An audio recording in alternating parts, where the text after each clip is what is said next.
Good afternoon. My name is Lieutenant Colonel George Bivens, Deputy Commissioner of Operations with the Pennsylvania State Police. Joining me today is District Attorney Deb Ryan and Chief County Detective David Sassa. As you know, on the morning of Thursday, August 31st, inmate Danelo Cavalcante escaped from the Chester County Prison. As an update, earlier today we had a possible sighting of Cavalcante by a person in the vicinity of Longwood Gardens. A search of that area has been underway for the past few hours and continues at this time. Our search perimeter remains unchanged, with the exception that we have thoroughly searched the area around 2 elementary schools previously contained within the perimeter and have adjusted the perimeter to exclude both schools from the perimeter area. We've done this in an effort to minimize the impact on students and their families while we continue with our search efforts. The District Attorney and I have an ongoing dialogue with school districts in the area and are committed to providing them the most up-to-date information so they can make informed decisions about school operations. I have told you all previously that we're utilizing hundreds of state, local, and federal law enforcement officers, canines, aviation assets, and various types of technology in an effort to keep the community safe and to bring this to as swift of a conclusion as possible. I'd like to provide the media and the public an opportunity for some insight of the scope of the operation that we've put in place. Following the press conference today, I'll provide you all details of how we can make that happen. As a reminder, we're asking the public's help by familiarizing themselves with the photograph and description of Cavalcante, to check security cameras they have, and to call us immediately if they believe they may have seen him. Again, we ask residents to please secure homes, outbuildings, and vehicles. Cavalcante has clearly already obtained some clothing and other unknown supplies, and we want to minimize any opportunity that he might have to get anything more. It is very important we keep the pressure on him as we continue this hunt. Cavalcante is considered extremely dangerous, and there is a reward of up to $20,000 offered for information leading to the capture of Cavalcante. Anyone with information is asked to call our tip line at 717-562-2987. 717-562-2987. I continue to thank the community for their support and for allowing us the latitude to do our jobs while they deal with what I know are extremely stressful circumstances. We appreciate you all more than you know. And I wanted to also, because we've had a number of inquiries, I mentioned an injury to one of our tactical dogs the other day, Loki, and I wanted to provide you all just a brief update. He is doing well, has been released from the hospital earlier today, and is expected to make a full recovery and return to work within the next week. And with that, we will be happy to take any questions that you might have. Can you provide some details of the Longwood Gardens event? We saw the helicopter drop very low right off the deck and seemed to try to spread the underbrush. So an individual reported that that he had seen someone matching that description, and he provided us a location that he had seen them running through that area, and so searchers have gone to that area. We're using people on foot. We have horses out there as well that are assisting with the search, tactical teams, and of course the aviation assets that you mentioned. How big is that area? How close is this search to that trail camera location? It's not very far from that location. Which schools were removed from the search zone? That was the Greenwood Elementary and Chadds Ford Elementary. So how big is this radius now that we're looking at? I mean, initially it started within that 2-mile radius, then it moved to Longwood, then it was sort of east. Can you give us just an exact distance that you're searching over the entire Yes, it's about an 8 to 10 square mile area that we're looking at right now. It's a couple of miles across, but the total mileage would be about 8 to 10 square miles. Yeah, What is the outside of it? Is there any validity that he was actually at Walmart in East Marlboro Township? There was reported sightings there. I'm aware of that report, and we do not believe that was him. And given the newly released footage yesterday of his escape, he is so agile. Has law enforcement been looking up in trees and foliage? Have you all been looking into stormwater management within these neighborhoods? And then also, have you been going door to door in various neighborhoods for welfare checks? Yes, to all of those. It's been a very thorough search. Harold, do you have a strategy for preventing him from escaping via the We do. Can you elaborate on that? No. Colonel, what time was the sighting near Longwood reported? Just before noon. Today? Yes. Colonel, do you still believe he's within this 8 to 10 mile perimeter that you set out? I have every reason to believe he is still within that perimeter, yes, sir. You can tell us why you have every reason to believe so. We have had no sightings outside of that area. We have maintained as secure a perimeter as we possibly could. And then as recently as today, we have another reported sighting. What are the current sides of your perimeter? So it is bordered on the north by 926, on the east by 100 or Creek Road, on the south by Hillendale, and on the west by 52. Colonel, how much bigger is this perimeter today than, say, last Friday? It is larger. I couldn't tell you what the difference in size is, though, off the top of my head. But this is the same as yesterday, right? It is. Colonel, is there any evidence that he has obtained a weapon? Anything new on that front?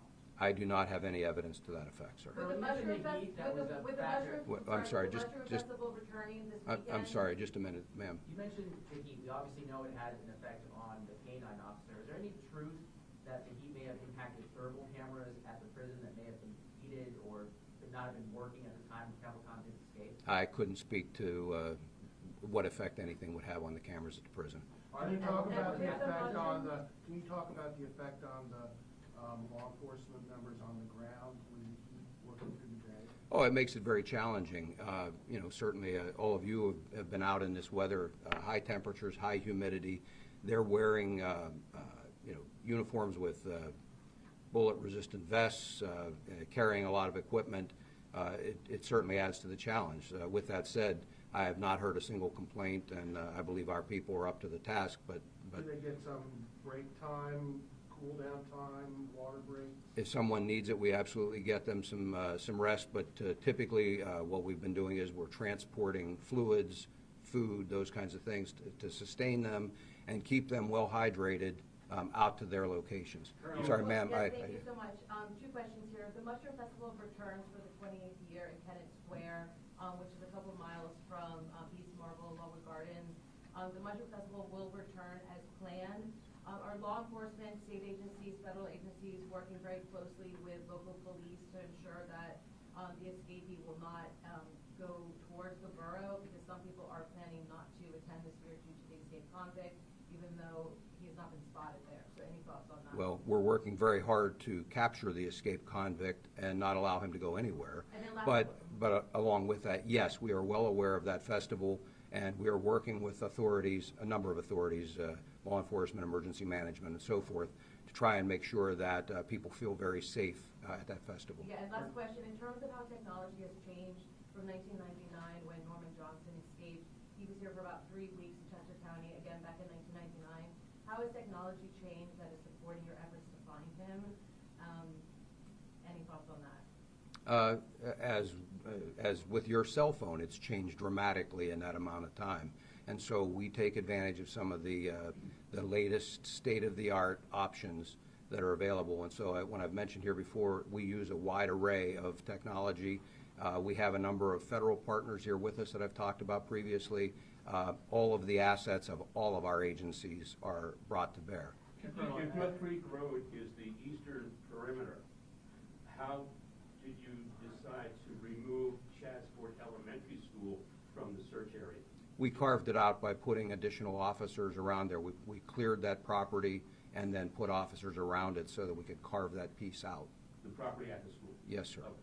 Colonel, as you know, another prisoner escaped earlier this year from Warren County. Yes. And was found some days later hiding out in the woods. So it seems like there's sort of a parallel to be drawn here between the two different types of manhunts. I'm wondering if you have any thoughts on how that situation compared to the search now, and if there are sort of like differences between the two that explain the challenge that you're experiencing here. You know, and those are two of the more recent, this one and that are two of the more recent examples that we've had. There are similarities between any situation for a manhunt like this. So we try to learn something from each of those incidents that we handle, take from that how to run a smoother operation, Our partners, in many cases, are the same. In fact, some of the people that are here from the federal agencies are some of the same teams and resources. I was on the Warren County search as well. So there's some of the same resources. Again, all of us take lessons learned from it. We adapt those to the different circumstances we find. And, there are different challenges with every particular search. If we moved 20 miles down the road, there would perhaps be some different challenges than what we have here. We would adjust to those. Yes, sir. There's been some speculation at the meeting that the heat-seeking technology, thermal imaging technology that you would use is not working because it's so hot. Is that correct? Is all the technology you're using in that regard working the way it should because of the heat? It is. There's no Weather can detrimental effect? weather can certainly have an impact on it, but it does not take that technology out of the game at all. At times, to use the example of thermal imaging, you can get some additional hot spots, rocks, different things like that can cause a hot spot, but it requires you to check a few more things, but it does not diminish our desire to use it. Lieutenant, are you concerned that he is growing more desperate and yet more dangerous the time that he spends out in this weather and being hunted by you? I believe he becomes more desperate. I believe he has always been very dangerous, and I've said that from the start. He's already murdered 2 people, one in Brazil and one here, in a very brutal manner. He's a very dangerous individual, and he remains so. But now, is this the eighth confirmed sighting, or are there more? And can you kind of walk us through those 8? Because it seems like he's going back and forth, or are we out of order on the sighting numbers? I don't have all of those other sightings here in front of me, but I can get that for you, and we can talk about it another time. But yes, So 8 is correct? Yes, sir, it would be 8. What about homes? We know you've checked some homes before. Are you going back and rechecking homes? And if nobody's home, what are you doing? Are you checking with relatives just to make sure he's not in there? We are checking homes. We're talking to neighbors if we don't find somebody at that home, and then each one is handled on an individual basis. We typically can check, tax records, county records, to try and find an owner if we've just completely unsuccessful. But the biggest thing we look for immediately while we're there is any sign at all of forced entry. And we have found some open homes, and in those cases we try to obtain permission. Otherwise, through exigent circumstances, we can at least make sure that that home is not occupied by him. Is there indication that he's gotten into any of these homes? I mean, we've had people contact us saying they believe things have been taken or moved. On your end, I have not been able to confirm a single case to this point. It doesn't mean he hasn't, but I have not been able to confirm a single The case. family that said he was downstairs when they were upstairs. The family that said that they put Yes. the lights. Yes. That's not a confirmed entry. I don't doubt that someone was down there. I cannot confirm that it was him. So that doesn't count in your 8? Have additional special forces arrived, sir? We have had tactical teams from all over the country come in and continue to come in. We have some additional resources that are arriving today, and part of the team arrived yesterday and will arrive today, and will become operational by tomorrow. So one of the things when I talk about after the press conference being able to give you some additional insight of how we can do this, we'll have an opportunity to talk about some of those teams tomorrow and give you some idea.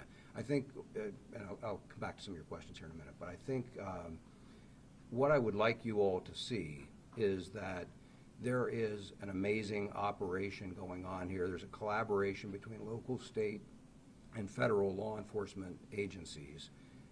This is not simply a situation where we have a police dispatcher sitting and taking a call and dispatching a police car to go and follow this up. It is a very sophisticated, well-staffed operation that I believe, again, when you have an opportunity to see some of that, there are some portions, obviously, that I can't show you everything, but I think you would have an opportunity to see enough of it to truly come away with an understanding of the effort that is being made to ensure that we end this as quickly as possible, to ensure the safety of the community. We absolutely understand their concern. I get it as a parent, why other parents are concerned about their children going to school, playing in the yard, all of those kinds of things. again, having been involved in a number of these searches, it is the same with every one of those, and we want to end this as quickly as possible. We'll throw every available resource at it to do Do it. you still have a sense of Ma'am. what Your confidence knowing that he's going back and forth from the same places again and again, what does that do to bolster some morale out here? Or does it bolster? And what does that mean for your containment area? There is no impact on morale, as I said a few minutes ago. I have yet to hear a single complaint. I interact with our people. We have shift changes where we brief out, outgoing troopers and officers.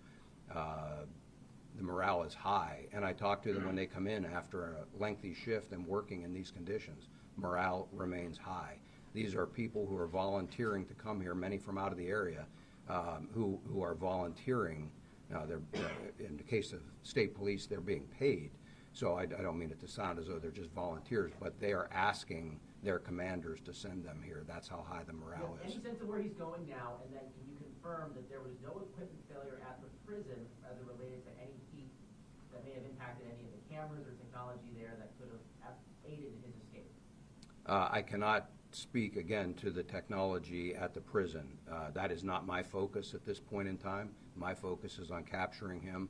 There is an ongoing investigation there that I'm sure will reveal if there was any kind of a failure, or whether it was a failure of an individual or a group of individuals. That will all be determined and acted on appropriately. But for right now, again, the priority for me and our focus is on getting him back into custody. Well, you do have a sense of where he's going then? I have some ideas. Again, I can't get inside his head. I wish I could. I wish I could go right to where he is. So we use our experience, we use the information that's available to us, and then we also use any number of different techniques to try and push him, to try and get him to make a mistake, and to detect that mistake when it occurs. Was there a search of a Just one second, the gentleman back here. Can you explain why you can't just have this perimeter and then squeeze in and get him? Obviously, it's not that simple. You would have done it, but Yes. why doesn't that work? For a number of reasons, it doesn't work. First of all, it's not just a perfect open piece of land that you can just march through. You've got businesses, residences, highways, hills, valleys, wooded areas that can't be pushed through. The number of people that it would take to contain that area and be able to walk shoulder to shoulder through that area and squeeze, and the amount of time that it would take, it's just simply not realistic to do that. If we were talking about, one city block or something like that, it would be a different story. It's just too large of an area to be able to squeeze in and push like that. Yes, Lieutenant Colonel, could you provide an estimate as to how many personnel are currently at Longwood Gardens trying to track this guy down right now? And what tactics and what technology is being used at Longwood Gardens? Off the top of my head, I couldn't speculate. It'd be a large number of people. We don't break the perimeter, so we're not moving every single person there. We want to keep the perimeter secure while we move response teams there. And so I mentioned, tactical teams, aviation, mounted detail, some other foot searchers besides the tactical teams, canines. All of that is brought to bear. In terms of the specific number, I couldn't give that to you off the top of my head. At night still confirm the account of the man who says he broke into his house? I'm sorry? There was a report of the man that says that Yes. he broke into his house, and also whether he's using bloodhounds and right now. We are using tracking dogs, and yes, I believe the account that someone broke in. I'm saying I can't conclusively prove that it was him. Has he left any traces that you have found? Traces of anything? Traces of clothing, food, like the one in western Pennsylvania campsites? Has he left any traces at all? We have not recovered anything that I can conclusively say was his at this point. Lieutenant Colonel, there was a lot of speculation yesterday about his training as a survivalist. A few years back, you led the search for Eric Freeman in the Poconos. Can you talk a little bit about the difference between that search, which went on for about 48 days, and the search you're currently taking? Again, as I said earlier, there are a lot of similarities between any of these searches. The difference there was the level of violence. We knew Freeman was armed, and so both very violent individuals, very dangerous individuals. The difference is with Freeman, you're hunting for a person with a rifle that will penetrate the body armor of any of the officers that are out there, and did penetrate the body armor of the corporal that he killed. And so it brings a different dynamic to that search, but there are a lot of similarities in the search as well. And again, that's where I tell you that we try to take lessons from all of those and bring those to the next job. So Longwood Gardens is west of 52. Is that outside your perimeter? And I believe today was the first day it was open. Was it Yes, open? Longwood Gardens proper is out there. They have additional property that is within the perimeter, and it's in the vicinity of that that I'm speaking. And was that area was not open to the public today because it was inside the perimeter?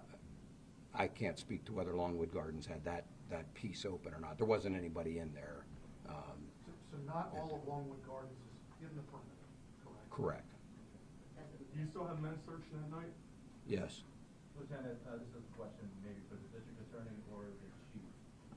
Neighbors adjacent to the prison spoke to us today about their concerns for their safety, not the first time that someone escaped from the prison, but now the second time. They are curious about alerts. In May, they're on record today saying that in May, there was no siren, there was no warning. I know you don't speak for the county, but as a chief law enforcement officer for Chester County, how can you assure these neighbors that they're not everyone for themselves out there on their properties? So I understand that alerts do go out. The first prison escape in May, he was captured within 5 minutes, is my understanding. So I don't even know if there was a time for an alert to go out, but I don't know that information conclusively. They are sending out alerts repeatedly through reverse 911 calls, and they keep expanding the perimeter and the radius to where they send those locations or those notifications. So they are on high alert, and those communities that are affected immediately are alerted right away. So I know that the time frame is very rapid from when they are alerted and until when they have an incident. Concerned though that, I mean, I know it's under investigation, but this is supposed to be a facility that holds in these dangerous people. This guy is convicted of murder. Absolutely. You know, this is an outrage. This should have never happened. You know that I was the prosecutor who was assigned to this case, and I helped convict this man, and he was sentenced to life without parole. We're all upset. We're all concerned, and there will be a thorough investigation, and that will be made public at some point. District Attorney Ryan, can you speak to the victim, Deborah, for a moment, and her family, and I'm assuming that the family has protection right now, even though he's not near them? They do have protection, and they are terrified. They haven't left their home. They're barricaded inside and very concerned about their safety. We do have police detail around them 24 hours a day, but I know they're very, very worried. When he's caught, do you send him back to Chester County Prison? He will not be going back to Chester County Prison. And when captured, what charges might he face? I mean, what does this bring from a criminal liability? He's charged with escape right now. That's a felony. Where will he go if not to Chester County Prison? He'll go to a state correctional institution. The one that he was sentenced to? He hadn't been assigned to anyone yet. He was on the way to Smithfield to be assigned to another location. Sorry if this is already asked, but will you all release the video of the Keeper of Bolt escape? No, we're not focusing on that right now. Our primary mission is to get this guy in custody. That's where all of our attention is focused at this moment. Ms. Ryan, did your office answer the motion seeking a retrial or a resentencing for this defendant, Mr. Cavalcante? I know the judge denied it, but did your office have a response to their pursuing a new trial? We did not respond. The judge decided that on his own. Yes. Just a follow-up question for Lieutenant Colonel Bivens. We've talked to someone who has taken it upon himself to enter into wooded areas and look for Cavalcante, obviously, because he's someone who believes they're a vigilante in this case. What is your message to people who may think that they will be empowered to do such things? First of all, they have no authority other than that of a private citizen to do it. They are risking drawing away law enforcement resources because someone else may see them and report them, and we end up having to go investigate that and draw resources away. So I would ask them not to do it. I can't prevent them from doing it, but they have no authority and run the risk of, depending on what action they take, getting themselves in trouble. Just to confirm, confirm that, so the most recent sighting, you said was at Longwood Gardens, but it's not Longwood Gardens? No, I said it was in the vicinity. It was near Longwood Gardens. Yes. In the vicinity of the property, that's not the primary Longwood Gardens property? Yes. Additional that's in the search area? Yes, sir. Is it Longwood Gardens property or near Longwood Gardens? I don't know, sir. I wasn't out there personally on that one. It was in that vicinity. I just know where the report was. It was very close to where the camera was, which was on Longwood Gardens Lieutenant property. Colonel, what would you say to those who say that he's winning right now? It's 8 days, he's up against hundreds of your people, you've got technology, he's got barely nothing to eat, and you can't catch him. He's winning so far, not you. Well, we've chased people for a lot longer than this and ultimately brought them to justice. As I've said before, we're not going anywhere. We will eventually capture him, and when we do, he's going to prison. I don't consider that winning. There were some neighbors near the area where he was spotted by the creek who were concerned that bloodhounds weren't being used and that the scent may have been anyway lost in the creek itself. Are bloodhounds part of what you're using to try to track him? I don't have bloodhounds at this particular scene, but I've got other tracking dogs that we have confidence in and I'm told can perform in a very similar manner. And by the way, we have them from a number of agencies as well. Just to clarify, so the heat isn't impacting any of the tech that you're using to search for him day and night? Correct. Is there any reason, I asked this yesterday, I'll ask the same question, is there any reason to believe he's getting or gotten help from anyone outside of jail? It's something that I am always concerned about, but I'm not prepared to discuss that in any further detail at this point. We are always looking for that, and we continue to look for that, because even if it doesn't happen at the beginning, it sometimes can happen at a later point in the hunt. And so it's something we're always aware of, but I'm not prepared to discuss it any There was a further. report that there was a train stopped and searched in the Route 1 area. There was a train that was stopped there. The railroads have been cooperative with us. For the most part, what they've been doing is stopping at their normal stop, and we can utilize others for surveillance to make sure that no one else boards the train, so that we don't disrupt the train traffic. That stop occurred. No, I don't. There have been a number of trains over the last several days that have come through there. Does he have relatives in, this was brought up yesterday, and I don't remember what the answer was. Does he have relatives in Maryland who he may be trying to get to? It's one thing I've heard, but I can't, it's speculation. Does he have relatives in Maryland? Does he have relatives near here who he's been trying to get to? Can you tell us anything about when you've talked to him? He has relatives in the general area here. Offhand, I'm not familiar with anyone in Maryland. If he's trying to get to those, I wouldn't be able to tell you that at this point. Have you spoken to them? Have you tried to get cooperation from them? We have spoken to relatives, and I can't go any further than that. Yesterday you said something about you still believe he's heading south, but you couldn't elaborate on that. Can you go further today? No. Okay. All right. Again, thank you very much for your help in getting this word out, keeping the public informed, and we'll talk afterward here about tomorrow. Okay? Thank you.